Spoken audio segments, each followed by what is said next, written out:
지난 주일과 또 이어서 오늘도 예배를 시작하면서 1장과 4장 찬송을 불렀습니다. 찬송가에 보면은 왼쪽 제일 상단에 1장은 독살로지라 해서 영광성으로 그렇게 되어져 있고 4장은 또 글로리아 파트라라고 하는 그러한 타이틀을 담고 있습니다. 기독교 교회 음악사 가운데에서 예배 찬양으로 가장 이렇게 비중 있게 다루어져 왔던 그러한 찬양들이기 때문에 이것을 우리가 또 좀 더 같은 그런 생각을 가지고 오직 예배의 유일한 그런 대상은 하나님이다 하는 것을 생각을 하면서 또 저희들이 그 찬양을 오늘도 함께 했었습니다. 그러나 이제 저 개인적으로는 이 부분을 이제 솔리데오 글로리아를 통하여서 5가지 솔라를 마무리하는 오늘 시점에서 좀 아쉽기도 하고 또 앞으로 그렇게 한번 우리 교회만이라도 시도해보고 싶은 그런 게 있다고 하면은 다른 것이 아니라 찬송을 드릴 때에 우리가 좀 일어서서 한번 불러봅시다. 어떻게 해요? 네, 앉아서 하지 말고 찬송을 일어서서 하자. 왜 일어서야 할까요? 문화적인 차이라고 그렇게 간주하기에는 조금 아닌 것 같아요. 왜냐하면은 제가 미국에 있는 동안에 이제 이 서양 사람들의 예배를 많이 참석을 했는데 예외가 없습니다. 모든 찬양, 예배를 전에 부르던 찬양이든 그런 대부분의 모든 찬양은 다 서서 하지 앉아서 하는 법은 없습니다. 서서 찬양하기가 불편한 사람들을 제외하고서는 다 서서 합니다. 우리는 모든 찬양을 다 앉아서 합니다. 문화적인 동서양의 문화적인 차이 때문에 그런 것인가? 그것이 아닌 것 같습니다. 저는 군목을 생활을 오래 했기 때문에 군에 있으면은 상관이 등장하면은 어떻게 해야 됩니까? 이렇습니다. 부대의 지휘관이 떴다 그러면은 앉아서 지휘관을 맞이하는 사람은 아무도 없습니다. 동양인데 동양 문화는 앉아도 된다가 아니라 높은 분이 오면은 우리가 서서 예를 갖추는 겁니다. 예배는 누구와도 비견할 수 없는 정말 지존자이신 하나님을 만나는 시간입니다. 그래서 하나님께 영광 돌리고 하나님께 예배를 드릴 때에 뭔가 앉아서 하기에는 부족함이 있습니다. 서양 사람들이 문화 때문에 그런 것이 아니라 그런 어떤 예배 철학이 분명했기 때문에 일어섰었다. 저는 그렇게 봅니다. 우리는 왜 앉아서 했을까? 이것도 제 짐작입니다만은 초창기에 우리 선교사님들이 왔을 때에 우리 문화는 이런 의자 문화가 아니었습니다. 다 바닥에 그냥 앉아서 예배를 드리죠. 우리도 어릴 때 그런 기억이 나잖아요. 앉아서 그렇게 예배를 드리다가 일어서는 것은 굉장히 힘듭니다. 그러니까 아마도 연관이 있을 것 같아요. 교회사를 한번 더 깊이 살펴봐야 되겠지만은 그래서 아마 배려하는 차원이나 또는 어떤 것들을 고려해서 앉아서 찬양을 했던 것이지 문화가 앉아서 해도 되는 문화이기 때문에 그런 거는 아니었던 것 같아요. 이게 좀 이제는 우리도 서양 사람들하고 똑같이 의자에 앉습니다. 바닥에 아무도 안 앉습니다. 그러니까 일어서는데 크게 불편함은 없는데 안 일어섰으니까 일어서는 게 어색한 거예요. 그런데 찬양은 우리가 좋아라고 부르는 게 찬양이 아니잖아요. 하나님께 예배하는 것이 찬양입니다. 그렇다고 하면은 우리가 최대한 경외심을 가지고 그렇게 찬양을 해야 됩니다. 그러니까 모든 것이 다 의미가 담겨 있습니다. 나는 예배 시간에 어떤 시간에 중간에 들어와도 괜찮다. 앞에는 별로 의미가 없는 것 같다. 나는 또 예배 시간에 중간에 나가도 괜찮다. 뒤에 거는 의미가 없는 것 같다. 설교 듣고 나면은 끝이다. 그게 아니라 예배 순서가 그렇게 내가 의미적으로 판단하고 기준을 가질 만큼 그런 식으로 간주할 예배 순서는 없습니다. 그렇기 때문에 우리가 그런 의미에서 우리 조금 더 진지해야 될 필요가 있겠다. 오늘 5가지 설라의 이제 마지막 부분을 하면서 이제 찬양으로 설리데오 글로리아, 오직 하나님께만 영광이라고 하는, 궁극적으로는 사실은 솔라 피데, 솔라 그라티아, 솔루스 크리스토스, 그 다음에 솔라 스크립투라, 이 4가지도 궁극적으로는 지향점이 설리데오 글로리아에 있습니다. 하나님께 영광에 있다는 거예요. 그래서 지난 주일날 우리가 그 의미가 뭐냐, 서유리 문답 1문을 통하여서 살펴보고 원어적으로도 살펴보고 의미를 살펴보는 그런 시간들을 가졌습니다. 그러면서 또 오늘까지 우리가 연장해서 생각해 보는 것은, 그렇다고 하면은 이 종교 개혁자들이 그들이 결론적으로 얘기했던 이 설리데오 글로리아가 그들은 어디에다가 집중적인 관심을 가졌는지, 그 부분을 우리가 한번 제대로 이해를 해야 되지 않겠느냐. 그냥 입에 발린 말로, 그냥 너무나도 흔한 구어로 오직 하나님께 영광이라고 하면서 실제 우리의 모습은 그것과는 전혀 상관없는 자로 살아갈 수도 있다는 거예요. 여러분, 많은 그리스도인들이 오늘날 이 사회에서 지탄받는 이유가 어디에 있다고 생각합니까? 본인은 내가 하나님의 영광을 위해서 살아간다 하고 착각하고 살아가요. 세상 사람들이 볼 때에는 오히려 하나님의 이름이 해방되어지는, 못하는 거죠. 제대로 못하는 거죠. 사실은 이용하는 거죠. 설리데오 글로리아를 이용해서 자신의 유익함을 찾는 거죠. 정말 이것처럼 변질되면 안 되는 주제가 설리데오 글로리아입니다. 말은 그럴듯하게 하면서, 말은 하나님의 영광이라고 하면서, 실은 속에는 오직 자기중심적인, 인간중심적인 그러한 신앙을 정말 평생에 거치지 못하다가 주님 앞에 서는 경우도 있다는 거죠. 있는 정도가 아니라 많다는 거죠. 따라서 여러분, 정말 중요한 주제, 오늘로서 마무리하기에는 너무나도 아쉬운 주제, 설리데오 글로리아에 있다는 겁니다. 그렇다고 해서 우리가 완벽한 것도 아니고 우리가 허물이 없다는 것도 아니지만은 우리의 삶의 동기와 모든 생각하는 것이나 말하는 것이나 행동하는 그런 것들이 정말 자신에게 질문을 던져야 돼요. 이게 설리데오 글로리아가 맞는가? 종교개혁자들은 2가지의 관심을 가지면서 이 주제를 연결을 시켰습니다. 지난 주일날 1가지를 살펴보았는데 그것은 구원 문제와 관해서. 왜? 우리가 구원받고 하나님의 자녀가 된 그것은 정말 자다가 일어나도 자다가 깨도 우리는 이건 오직 하나님이 행하신 일이다. 오직 하나님이 행하신 일이다. 이게 무슨 신앙? 개혁 신앙이라는 거예요. 모두가 이거 얘기하는 거 아닙니다. 모두가 기독교 신앙을 가지고 있다고 해서 이거 주장하는 것 아닙니다. 예. 개혁주의 신앙을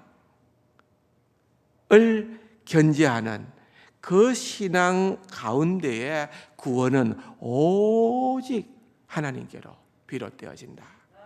솔라 피데예요. 솔라 그라티아예요.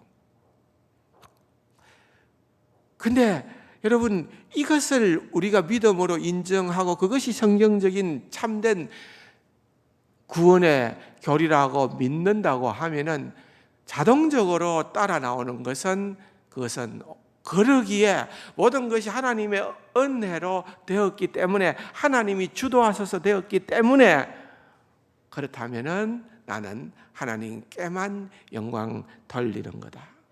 나는 어떠한 나의 의도 내세우거나 드러내거나 주장하는 삶을 살아서는 안 된다.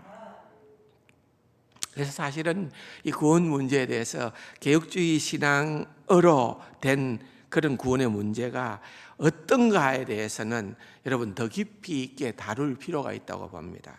좀 이따가 기회가 되면 제가 한번 다루겠습니다. 예를 들면은 여러분들이 가장 궁금해하고 가장 좀 해답을 얻고 싶어하는 것 가운데 하나는 예정론입니다. 예정론, 프리데스티네이션, 예정론에 대해. 이 도대체 예정론, 우리 종교개혁자들이 특별히 칼빈이 주장했던 그 예정론이 우리는 받아들이던데, 그러면 예정론이 뭐냐? 오늘 내가 교회 오기로 예정되어 있는 것이 그게 예정론이냐? 오늘 내가 예배 마치고 어디 가서 뭘 하는 게 그게 예정되는 것이 예정론이냐? 여러분, 예정론은 뭐며, 또 그렇다면 섭리는 뭐며, 중생이란 것은 과연 무엇이며, 성화와 영화는 어떤 것이며, 정말 우리가 단어는 아는데, 어렴풋이는 아는데, 그냥 이렇게 대충은 아는데 그 의미가 정말 어떤 의미인가, 개혁자들이 주장했던 그 의미가 무엇인가에 대해서는 우리가 정말 제대로 알 필요가 있습니다. 그건 뭐 그냥 학자들이나 알 이야기지 우리하고 상관이 없다가 아니라 그걸 제대로 알아야 그 바른 개혁주의 신앙을 우리가 견지하게 되는 거거든요. 그런 면에서 이제 구원에 관련해서 솔리데오 글로리아를 지난 주일날 이제 말씀을 드렸습니다. 이제 오늘은 이제 또 다른 개혁주의자들이 주장했던 또 다른 솔리데오 글로리아를 어디에다가 비중을 두었느냐?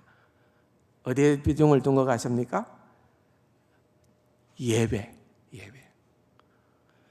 예배는 우리가 드리는 예배는 오직 하나님께 영광이 되는 예배를 드려야 된다.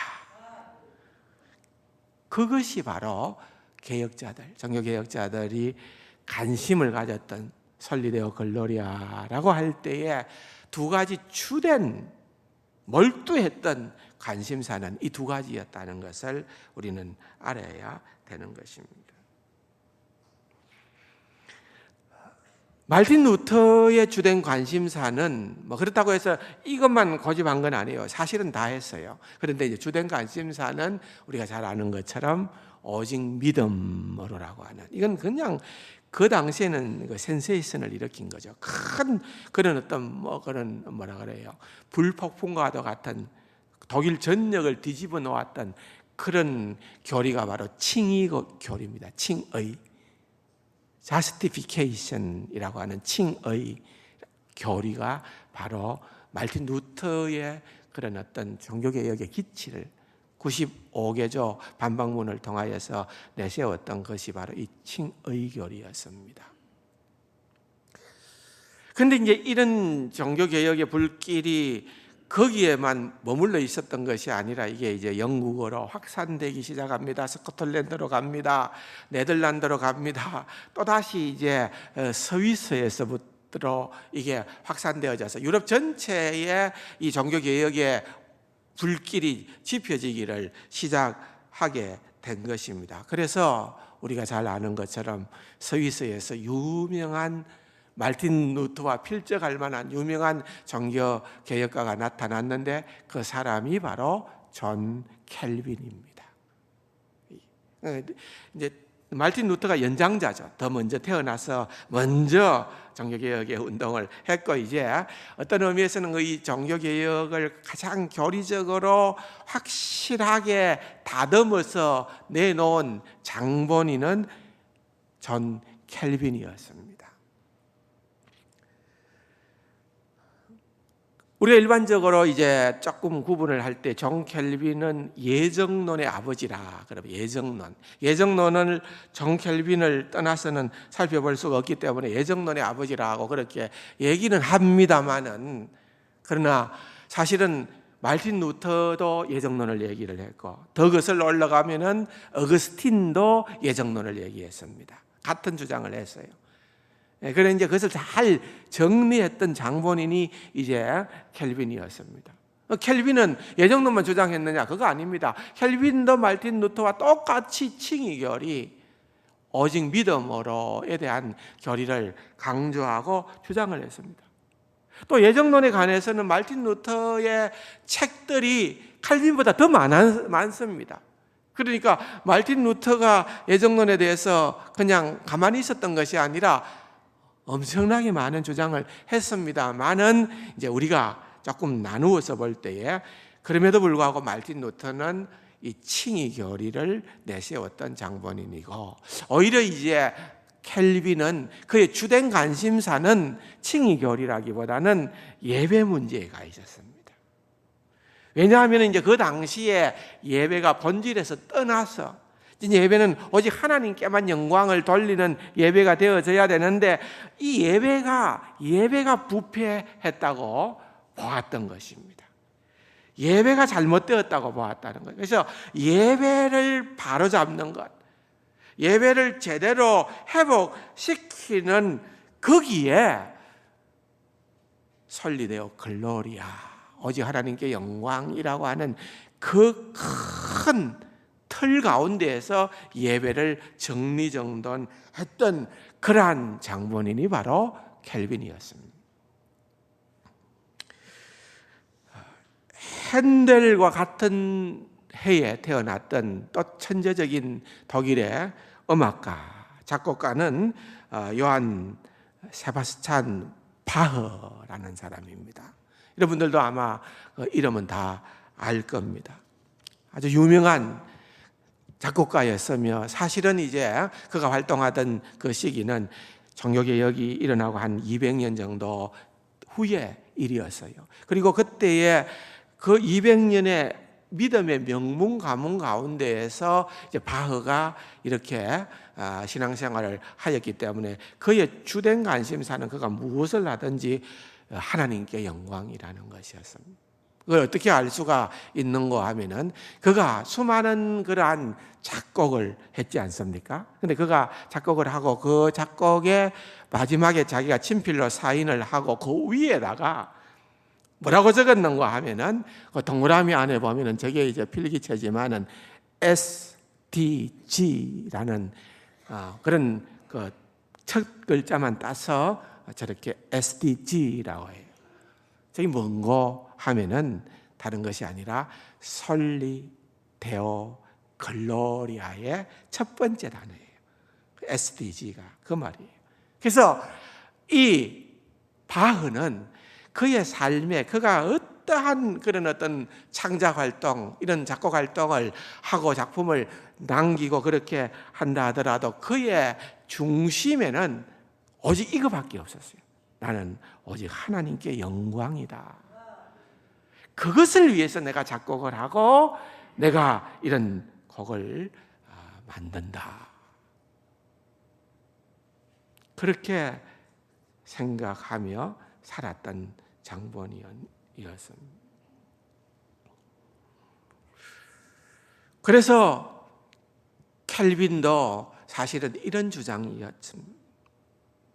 16세기에 교회 예배에 스며들어왔던 그런 잘못된 부패를 개혁하고 정화하는 것, 깨끗하게 한다는 거죠. 정화하는 것이었습니다. 특별히 이제 그런 시대에 가장 아주 대표할 만한 그런 어떤 부패를 나타내는 것은 그것은 성화나 성상, 그렇죠. 성상. 그러니까 유럽에 있는 대성당에 가보면은 아주 그런 어떤 뭐 모자이크든 그런 어떤 멋있는 그런 성경을 배경으로 한 그런 그림들이나 성상들이 있지 않습니까? 거룩한 조각들. 그런 것들을 존 켈빈은 이것들이야말로 하나님의 영광을 가로막는 그런 것들이다. 다시 말하면, 더 적극적으로 말하면 이것들이야말로 반드시 제거해야 될 그러한 우상들이다. 그래서 성화나 성상, 그런 것들을 숭배하거나 섬기는 것은 곧바로 이것은 우상숭배다. 그래서 우리 인간이 하나님 앞에서 가장 태고적으로부터 비롯되어지는 가장 근본적인 죄, 가장 잘못하고 있는 그 죄가 바로 우상숭배의 죄라는 거예요. 이것을 철두철미 켈빈은 개혁하고자 노력을 했던 것입니다. 그 당시에 로만 캐톨릭에서는 그것은 예배 행위가 아니고 그것은 그냥 섬기는 행위다. 좀 더 예를 들면 마리아 상은 특별히 그것은 아주 극한 그런 극대로 최고로 섬기는 그런 것이지, 섬긴다는 것하고 예배한다는 것은, 숭배한다는 것은 다른 의미다라고 그렇게 얘기를 했지만은 칼빈은 그 둘의 구별점을 찾아보기가 어렵다. 예배한다는 것과 섬긴다는 것은 결과적으로는 같은 말이다. 그렇기 때문에 그것은 결국은 하나님의 영광을 가로막는 일이기 때문에 그것을 해서는 안 된다. 우리 타락한 인간은 버려두면은 본질적으로 우리는 우상 공장이라는 거예요. 말도 못하는 우상을 다양하게 만들어낼 수 있는 자들이 바로 우리 인간들이라, 그렇게 켈빈은 보았던 것입니다. 그래서 이 우상 숭배야말로 정말 우리가 건절해야 되는, 우리가 떼내어야 하는 그런 그야말로 가장 근본적인 죄다, 그렇게 얘기를 한 거예요. 자, 이제 이 시점에 와서 이제 오늘 본문을 한번 보겠습니다.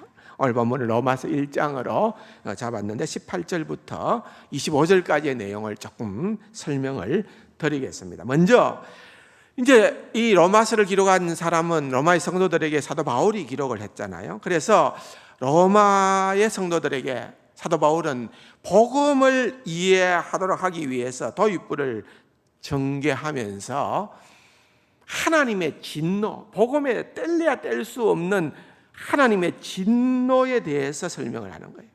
이제 하나님의 진노가 온 세상에 계시되었다고 그렇게 말을 합니다.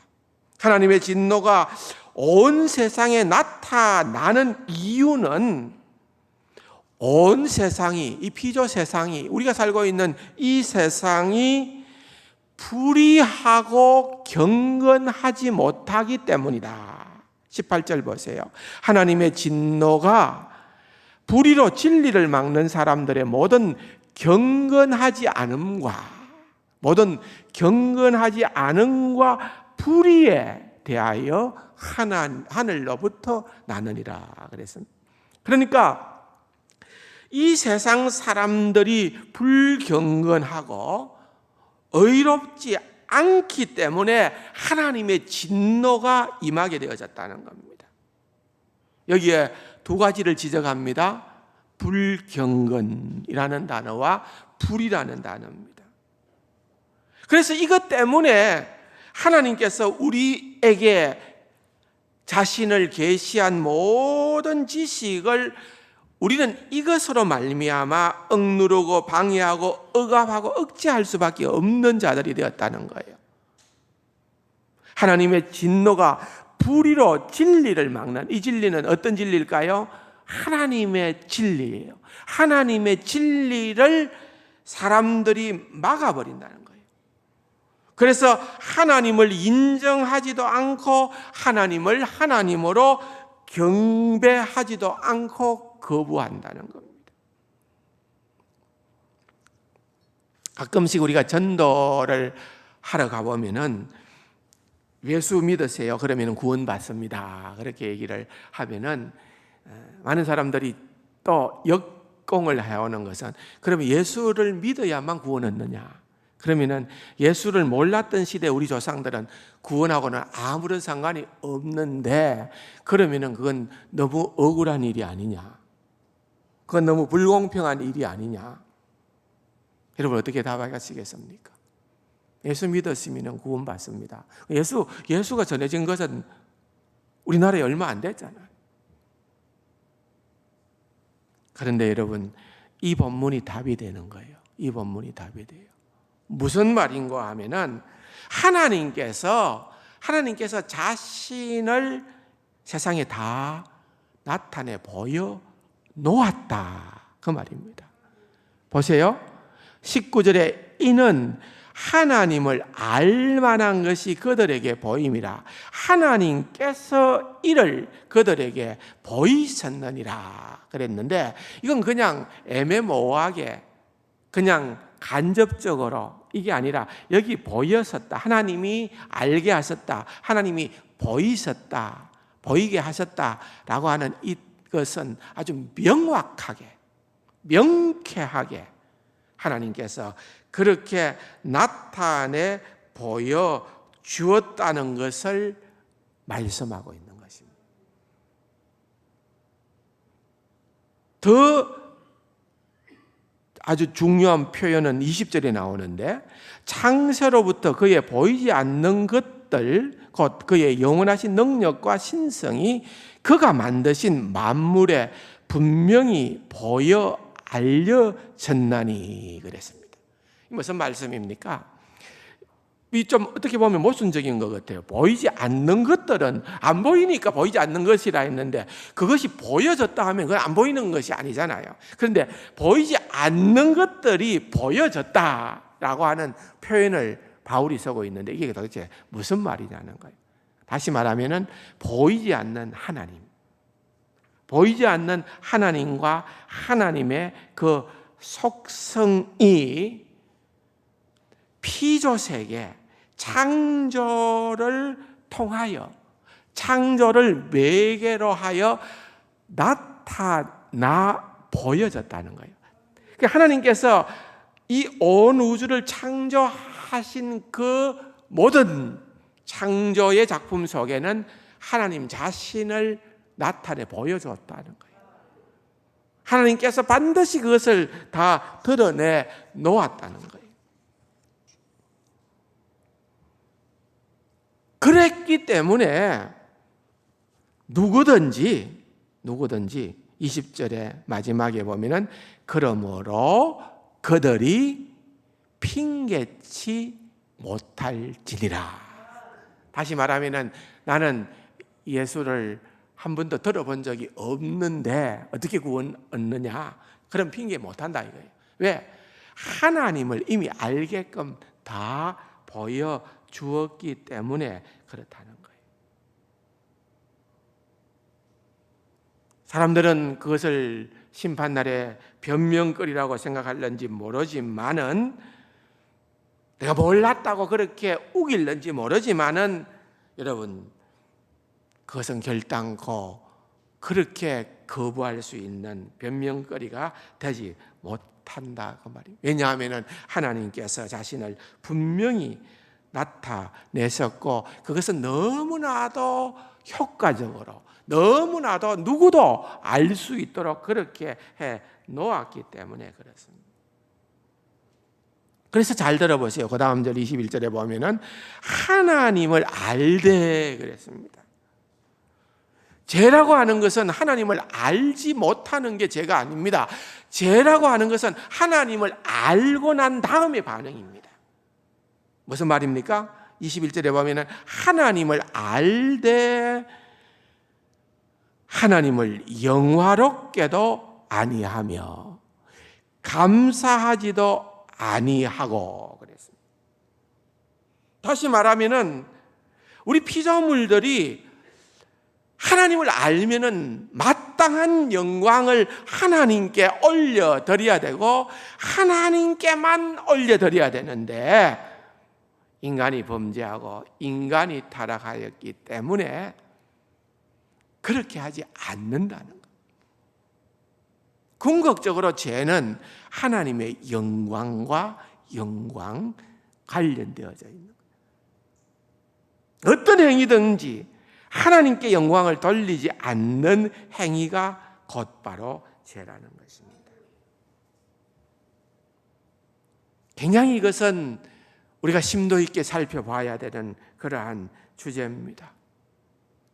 서두에서도 말씀을 드렸던 것처럼 우리가 그냥 쉽게 나는 내 삶의 목적은 하나님의 영광을 위해서지요. 나는 하나님의 영광을 위해서 오늘도 이렇게 결단하고 이렇게 예배하고 이렇게 신앙생활하고 이렇게 살아갑니다 라고 수월하게 얘기를 할지 몰라도 여러분 거기에는 우리가 깊이 들어가서 살펴볼 내용들이 있습니다. 그 하나님, 내가 하나님께 영광을 올려드린다는 그 하나님을 내가 도대체 어떻게 생각하느냐는 겁니다. 여러분 이거 굉장히 심각한 거예요. 그 하나님을 내가 만들어요. 팀 켈러가 얘기했던 것처럼 내가 만든 신, 내가 만들어요. 하나님을 내가 만들어서 하나님을 내가 진단하고 내가 판단하는 거예요. 아, 하나님은 이럴 거야. 하나님은 이럴 거야. 이렇게 하면 하나님은 영광 받으실 거야. 다 기준점을 자기에다가 두는 겁니다.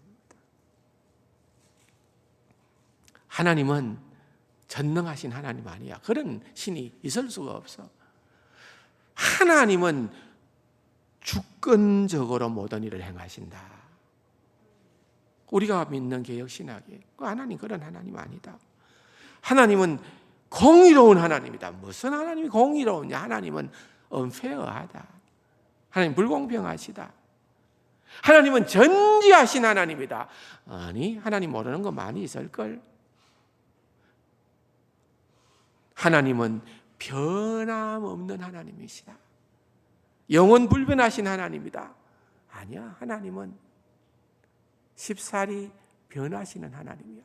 이건 무슨 말입니까? 전부 다 성경에서 하나님을 뭐라고 규정하든지 간에, 성경에서 하나님의 속성을 뭐라고 말하든지 간에 내가 하나님을 만들어 놓는 거예요. 내가 믿는 하나님을 내가 임의로 만들어 놓고 그 하나님을 상대하는 거예요.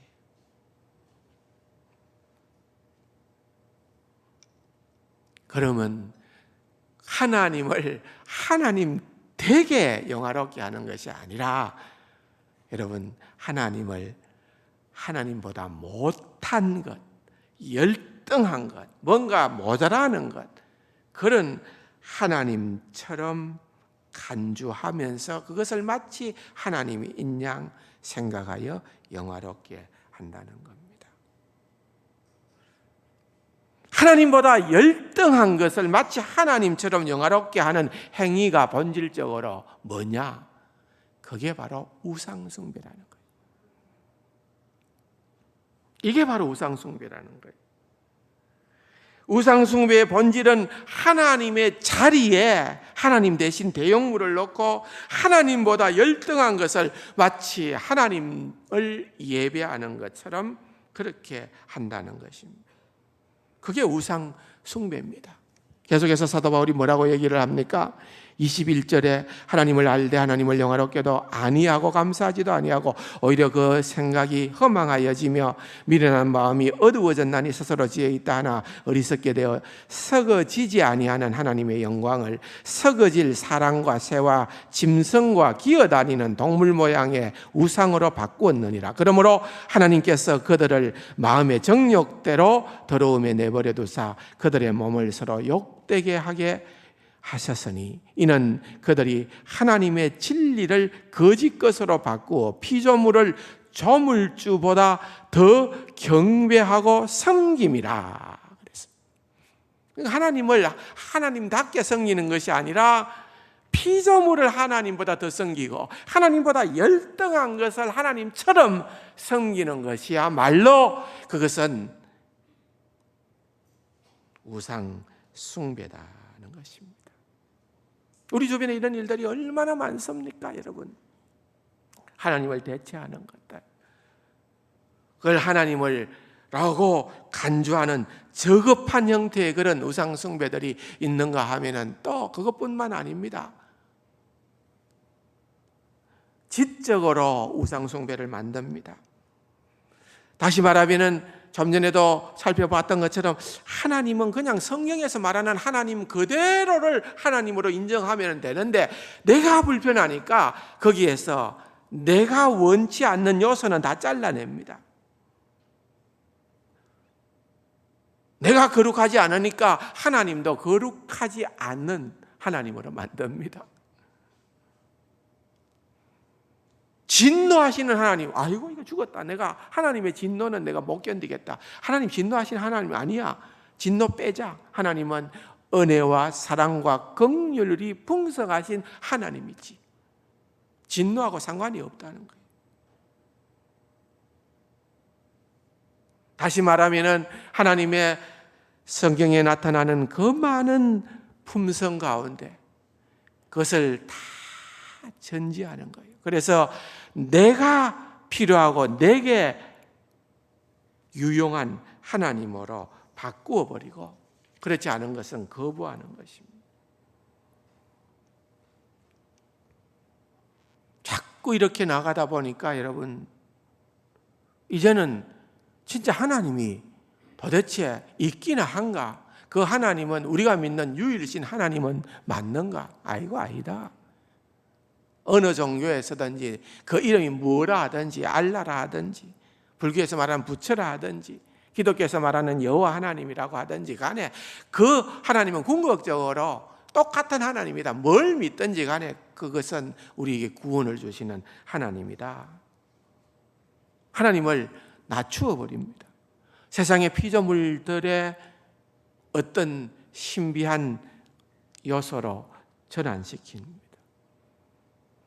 조물주와 피조물은 차이가 있지 않습니까, 여러분? 그래서 정말 하나님께 속한 영광을 하나님께만 돌리지 않는 그런 것들이 만연되어져 있는 오늘 본문에도 보면은 그걸 얘기하는 거예요. 제가 자주 이제 모세가 시내산에서 하나님과 만나는 것에 대한 말씀을 드렸습니다만은 그 장면도 한번 여러분 연상을 해보십시오. 출애굽기에 나타나는 그 장면도 정말 하나님과 모세가 정말 놀라운 그런 시간을 시내산 위에서 갖는 동안 땅에서 일어났던 일은 뭡니까?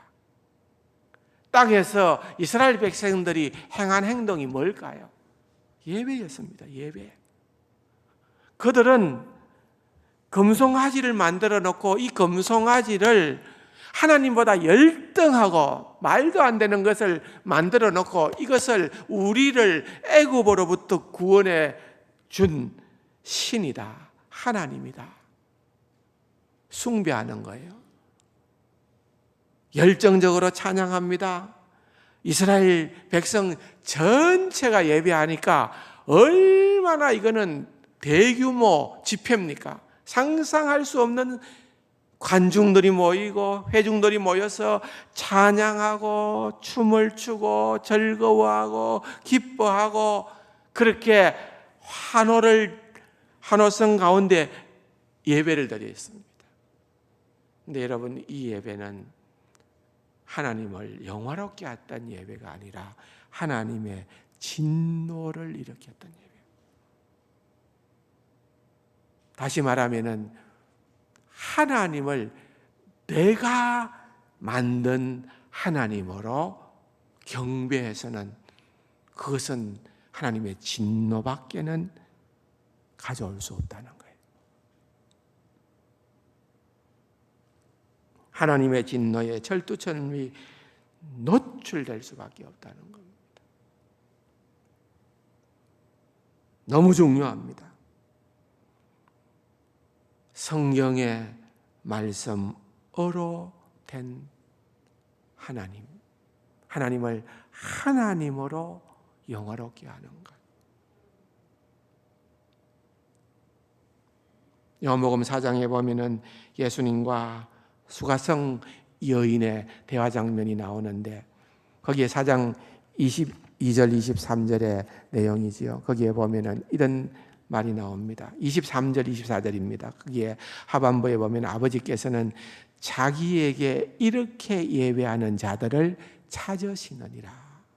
성경에 보면은 하나님이 찾는다는 표현이 여기에 참 등장하는데요. 하나님이 어떤 자를 찾느냐?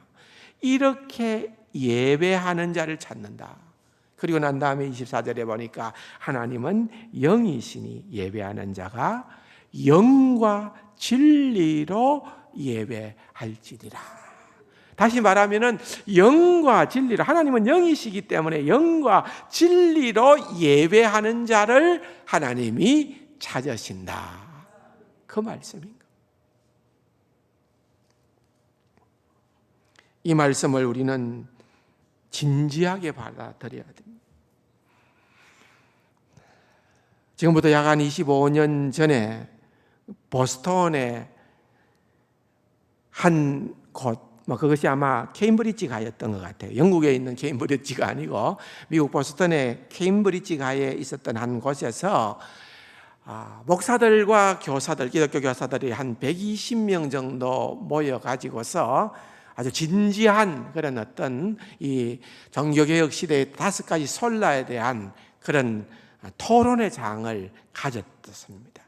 그리고 난 다음에 케임브리지 선언이라고 하는 그 선언을 발표를 했습니다. 그 선언에 이제 솔리데오 글로리아라고 하는 그 주제를 다루면서 거기에 소제목을 달기로 하나님 중심적 예배의 쇠락이라, 그렇게 타이틀을 걸었는데요. 그 내용이 굉장히 의미심장해서 제가 한번 읽어드리겠습니다. 교회 안에서 성경이 권위를 잃고 그리스도가 대체되며 복음이 왜곡되고 믿음이 변질된 데에는 한 가지 이유가 있다. 우리의 관심이 하나님의 관심을 대체했고 하나님의 일을 우리의 방식대로 하는 것이다. 여러분 한번 잘 들어보십시오. 오늘날 하나님 중심 되심을 잃어버린 교회가 많다. 통탄스러운 일이다. 이 상실을 인해 우리는 예배를 오락으로 바꾸고 복음 설교를 마케팅으로 바꾸고 믿음을 기법이나 방법론으로 바꾸고 선교해야 하는 것을 스스로 선해야 하는 것을 스스로 선하게 여기는 것으로 바꾸고 신실함을 faithfulness죠. 신실함을 성공으로 바꾸게 되었다. 그 결과 하나님과 그리스도와 성경의 의미가 미미해졌고 전혀 대수롭지 않은 것으로 전락했다. 하나님은 인간의 야망, 열망, 소비 욕구나 개인적인 영적 관심사를 만족시키기 위하여 존재하지 않으신다. 다시 말하면 하나님께서 존재하는 이유가 우리 때문이 아니다는 거예요. 내 유익이나 우리의 무엇 때문이 아니라는 거예요. 우리의 예배는 개인의 필요 충족이 아닌 하나님께 집중해야 한다. 여러분, 그것이 1996년도에 미국 교회의 형편으로만 한정할 수 있을까요? 여러분, 몇십 년이 지난 오늘날 한국 교회와 세계 교회가 안고 있는 문제가 이거 아닐까요? 자꾸만 하나님 중심에서 인간 중심으로 예배가 길면 안 된다. 1시간이 넘으면 줄이를 턴다. 설교는 갈수록 짧아져야 된다. 그것이 의미는 있겠지요. 많은 여러분 그 모든 것들의 의미 부여는 하나님 중심적이어야 된다는 거예요. 하나님 중심적. 주일날 우리가 이렇게 아침마다 주님 앞에 모이는 이유가 복음 전도 때문이 아니잖아요. 복음 전도가 잘못됐다는 것이 아니라 그것이 필요도 하지만은 그것 때문에 우리가 모이는 거 아니에요. 우리가 이렇게 모이는 것은 교제 때문이 아니잖아요. 교제가 필요 없다는 말은 아니지만 우리가 이렇게 주일날마다 모일 수 있는, 모여야만 하는 단 한 가지 유일한 이유가 있다면 그것은 하나님을 예배하기 위해서다. 하나님을 예배하기 위해서. 혹자는 더러 이런 말을 합니다. 나는 교회 가기 싫은데. 왜? 교회 가봐야 얻는 게 하나도 없어서. 그럴 수 있죠. 여러분 그렇지 않습니까? 교회 온다고 뭔가 많이 얻나요? 자기 희생이 더 많죠. 손해보는 게 더 많을 수 있죠. 근데 우리가 교회 가는 목적이, 주일날마다 예배드리는 목적이 내 이익 때문이나 내 유익 때문에 교회 온다는 것은 아니라는 거예요. 절대 아니올시다 이 말입니다. 우리가 주님 앞에 나오는 이유는 살아계신 하나님, 날 구원하신 하나님, 그분을 영화롭게 하기 위하여 예배하러 이 자리에 나왔다는 겁니다. 그러므로 예배의 주인공은 우리가 아니라 하나님입니다.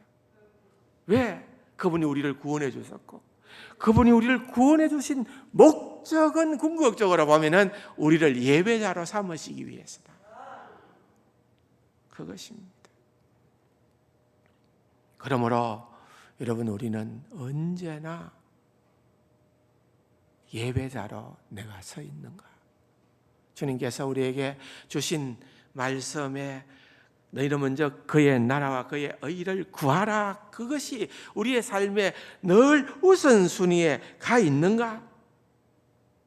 구원은 하나님께 속하였고 하나님의 영광을 위해 하나님이 이루신 것으로 우리는 항상 하나님을 영화롭게 하고 모든 삶을 하나님 앞에서 코람데오라는 말이죠. 얼마나 우리가 자주 씁니까? 코람데오, 하나님 앞에서 하나님의 주권 아래 오직 하나님의 영광을 위하여 살아야 함을 다시금 확언한다. 이게 케임브리지 선언의 결론이에요.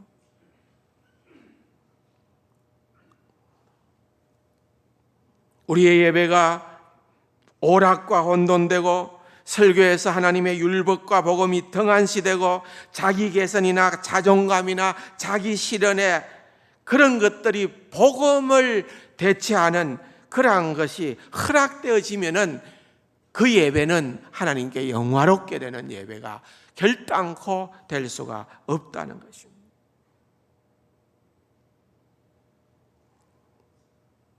사랑하는 성도 여러분, 이것이 바로 말틴 루터가, 존 켈빈이, 우리의 믿음의 선조들이 적어도 우리에게 믿음의 유산으로 남겨준, 우리가 개혁주의 신앙이라고 하는 것을 전수받았고 그 믿음대로 살고자 한다면은 오늘도 우리는 우리의 삶의 중심에 그냥 입만으로의 고백이 아니라 우리가 중심으로, 우리가 아니라 하나님 중심으로 하나님을 예배하는 자로, 하나님께 영광 돌리는 자로, 하나님의 영광을 가로채는 일은 결단코 하지 않겠노라고 하는. 그래서 구원이나 예배나 우리의 모든 일에서 우리를 움직이는 원동력은 항상 오직 하나님께 영광, 오직 하나님께 영광이라는 이 주제로 삶을 살아가는 귀하고 복된 우리 세간 가족들이 다 될 수 있기를 주님의 이름으로 축원합니다. 우리 같이 해볼까요? 솔리데오 글로리아.